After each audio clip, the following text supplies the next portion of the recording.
podcast with Henry and Bianca. What's up, guys? We are so glad to have you here, whether you're here for the first time or you are coming back and have watched our other episodes. We have been talking about debt, everything about debt, about how we got out of £10,000 of debt early in our marriage in 18 months. We talked about impulsive spending. We talked about budgeting. We talked about credit scores. We talked about saving on the essentials. So much goodies in our last few episodes. But today we're going to put aside all the debt advice that we hear so much on social media, and we are going to get to the heart, because really and truly, you can't do something so great and make such a change in your life if you're not motivated. But how do you get that? You know, for Henry and I, a lot of the times we have to keep ourselves motivated. We go to we listen to a lot of motivational speakers, and we read a lot of things that help us to keep motivated and help us to focus on the reality of the fact that anything worth doing is hard.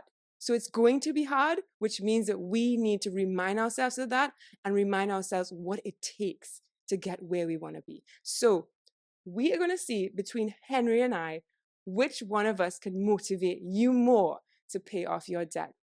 2 motivational quotes each, something that really spoke to our hearts, stuff that's really motivating us right now, and we're going to try to motivate you with that. So Henry's going to go first.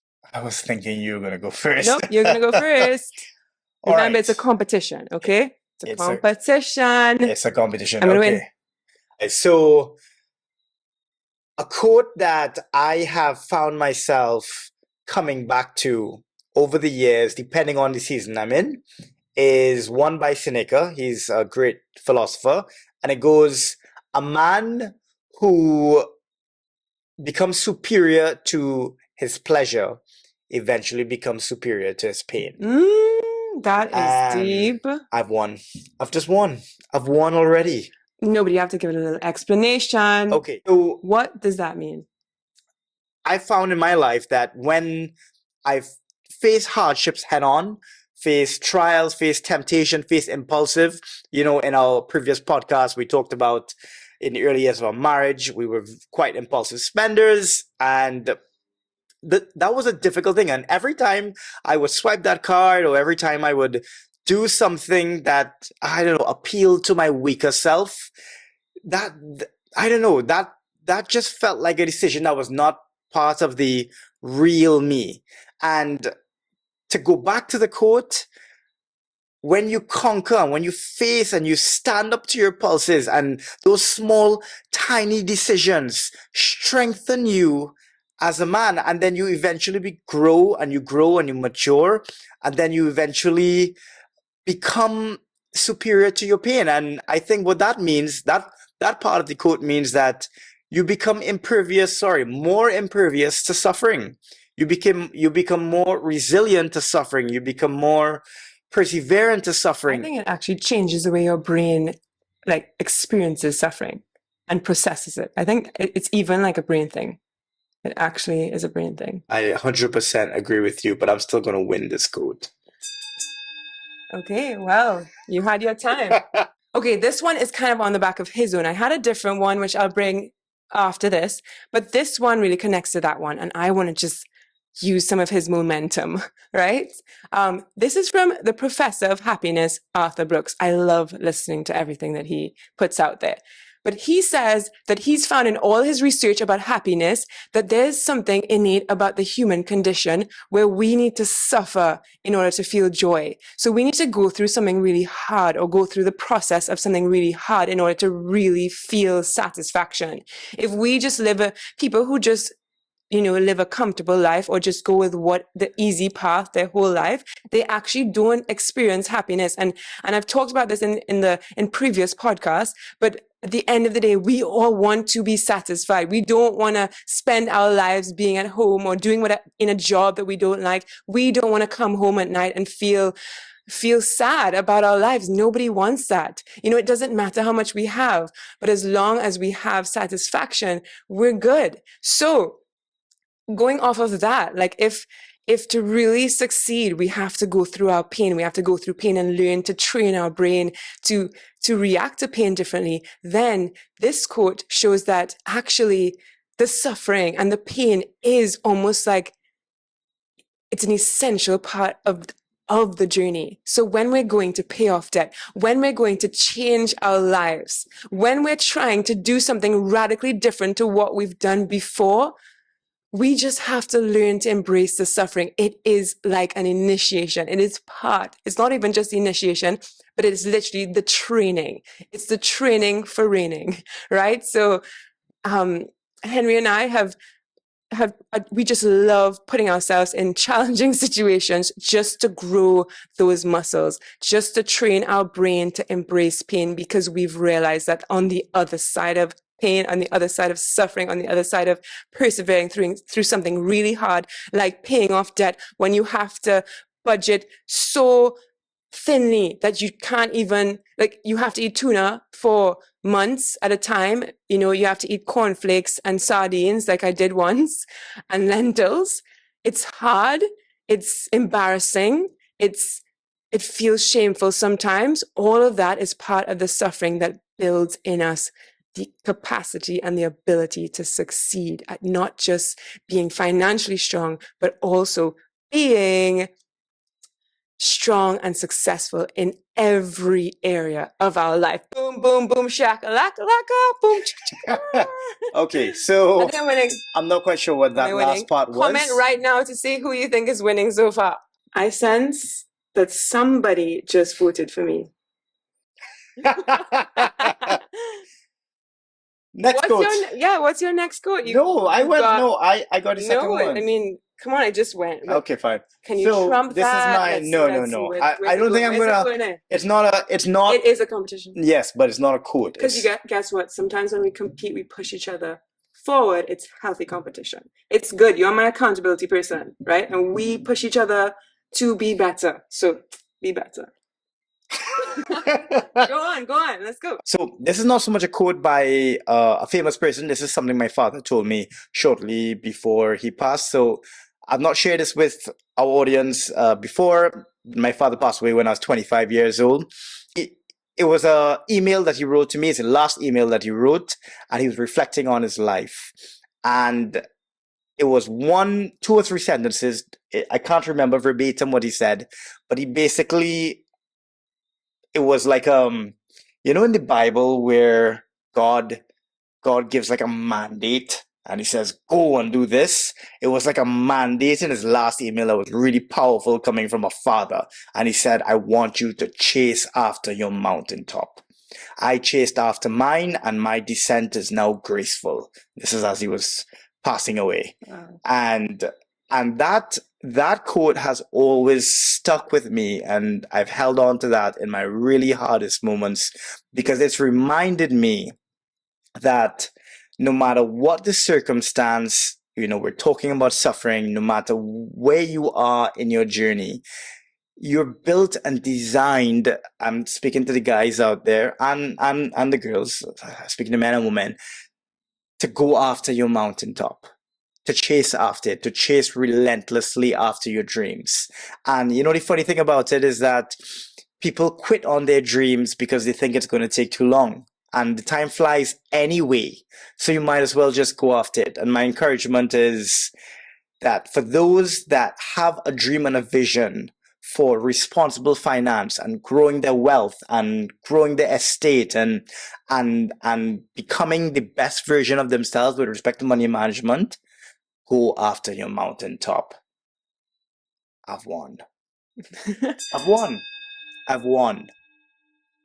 Yeah, and the mountaintop is the top of the mountain, obviously. No, but the point is that you have a journey there. So paying off debt is part of that journey. You want to achieve your dreams, you need to first make sure that you have the resources. And so yeah, I like that. Good, but we're talking about debt. So I am gonna hit home with this one that I love from the just homeboy Thomas Edison. How did you know? I saw it on your iPhone. Oh. This is one of my favorite quotes of all time. It's from Thomas Edison. He had to tweak the light bulb 999 times, or it might have been 9,999 times. There were just a lot of nines and a lot of times until he got it to work. Most of us quit on the 10th time or the 3rd time. He tried hundreds of times, thousands of times. His quote is that our greatest weakness is in that we quit. The quickest way to succeed is just to try one more time. And that is so true because the way our brains work, we cannot work in terms of long-term goals. Even governments can't work that way. It's so hard to say, okay, I'm going to do this thing now and suffer now for 25 years from now. I'm going to pay off my debt now so that in 10 years or in 3 years, even in 2 years when my debt is paid, I'm going to have all this extra cash. I'm going to have all these better spending habits. It is very hard. But what is much easier is to say, what is my next step? What am I going to do this month to make sure that I pay a little bit more of my debt? What am I going to do today, this week, to make sure that I'm building the habits that I need to succeed, to pay off this debt, to be financially stable, and then to journey towards financial freedom? And this quote is something that really sticks with me, knowing that someone so famous and so successful who's changed our lives stuck to that and reminded himself of that all the time, that I just need to try one more time, just one more time. And I just want to say, maybe you were paying off your debt and you were trying, and then you went and you splurged. You splurged on something and you feel so crap and you're like, I'm just stuck. I'm never going to get out of this impulsive spending habit. I'm never going to be able to control my impulses, or I want this kind of life. I need to use my credit card because I can't eat like this for the next 6 months. I can't not go on a vacation for the next 2 years just for this. It's so hard. Or my kids have to live a better life. I need to buy them those toys, right? Every time you think about that, you might be in that place where you're just like, this is not worth it. I might as well just stay the way I'm living and just try to make it happen, make it work. But the reality is that you're choosing a different kind of hard, right? But I'm encouraging you right now. You need to try again, one more time. And then if you try again and then you fail again, you have to try one more time, because that's what Thomas Edison did. That's what we're doing. That's what we do. And we can guarantee you that you'll be so much further ahead if every day for the next 100 days and then 2 years, you just try one more time every single day. Okay, guys, so I've come to the conclusion of 2 things. Bianca's won. Yay! And secondly, she's probably a better motivation speaker than I am. But I do want to say this. Maybe they disagree. Maybe. I mean, thanks.